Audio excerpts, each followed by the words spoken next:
Hi అండి. అందరూ ఎలా ఉన్నారు? నేనైతే చాలా బాగున్నానండి. అదేంటి రాజీ ఉల్లిపాయలు కట్ చేయడం చూపిస్తుంది అనుకుంటున్నారా? అదేమీ కాదండి.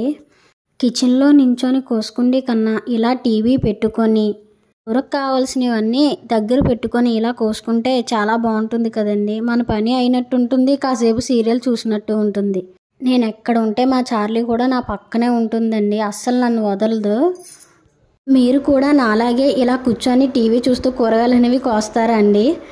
ఈరోజు వచ్చేసి మధ్యాహ్నానికి చామదుంపలు ఇగురు అనేది వండుతున్నానండి. చాలా సింపుల్గా అయితే వండేసుకోవచ్చండి. ఈ చామదుంప ఇగురులో చింతపండు అనేది వాడమండి. ఓన్లీ టమాటీతోనే అయిపోతుంది. నాకు తెలిసి చామదుంపల పులుసు కన్నా చామదుంపల ఇగురు చాలా బాగుంటుందండి. బాగా వండుకుంటే చాలా టేస్ట్ అయితే వస్తుంది. రసం పెట్టుకొని ఇలా ఇగురు చేసుకుంటే చాలా బాగుంటుంది. చామదుంపల ఇగురు ఎలా వండాలంటే పచ్చిమిర్చి ఉల్లిపాయ ముక్కలను ద్వారగా వేపించుకోవాలండి. ఆ తర్వాత మనకి ఎన్ని టమాటీలు వేసుకోవాలనుకుంటున్నామో అన్ని టమాటీలను మిక్సీ పట్టేసుకోవాలండి. అందులో కొంచెం అల్లం వెల్లుల్లి వేసుకొని పట్టేసుకుంటే ఇంకా బాగుంటుంది.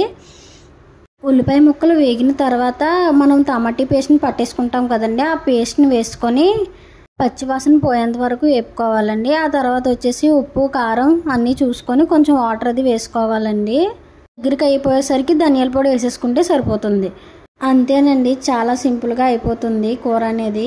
టమాటీని మిక్సీ పడతాం కదండి, అది కూరలో అన్నది యూజ్ చేసేస్తాం కదా. ఆ వాటర్ని మనం కూరలో వేద్దామనేసి పెడతాం కదండి, అది మర్చిపోతాం కదండి. మనం ఎండకి ఫ్రిడ్జ్లో కానీ ఐస్ క్రీమ్ కానీ ఉంటే అరగంటకి ఒకసారి వెళ్ళి ఒక స్పూన్ తినడం పెట్టడం చేస్తానండి. నాకు చాలా ఇష్టం ఐస్ క్రీమ్ అంటే.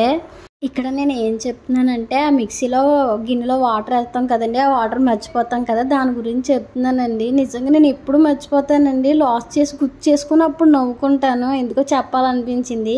అలా ఈవినింగ్ అయితే అయ్యిందండి. ఎందుకో తెలీదు మ్యాగీ తినాలనిపించింది. మ్యాగీ అయితే చేసేసాను. నాకు తినాలి అనిపించినప్పుడు ఈ మ్యాగీ చేసుకుంటే చాలా బాగుంటుంది కదండి. ఆకలి తీరినట్టు కూడా ఉంటుంది. అలా సాయంత్రం పూట్ల తినాలనిపించినప్పుడు ఇది చాలా సింపుల్గా అయిపోతుంది కదండి. కొంతమంది వచ్చేసి వాటర్లో వేసుకొని ఆ పౌడర్ వేసుకుంటారు కదండి, అలా కూడా నేను చేస్తాను. నేను అలా చేసినా తినేస్తానండి. కానీ మా వారు అయితే తినరు. ఇలా ఫస్ట్ నూడిల్స్ ఉడకపెట్టి ఆ తర్వాత అలా చేస్తే తింటారు. ఆయన కోసమని ఇలా కష్టపడుతున్నానండి. వచ్చిన తర్వాత అయితే తిన్నారు. నాకు చాలా హ్యాపీ అనిపించింది. ఎండలు అయితే మాత్రం చాలా గట్టిగా ఉన్నాయి. వీడియో నచ్చితే లైక్ చేయండి. బాయ్.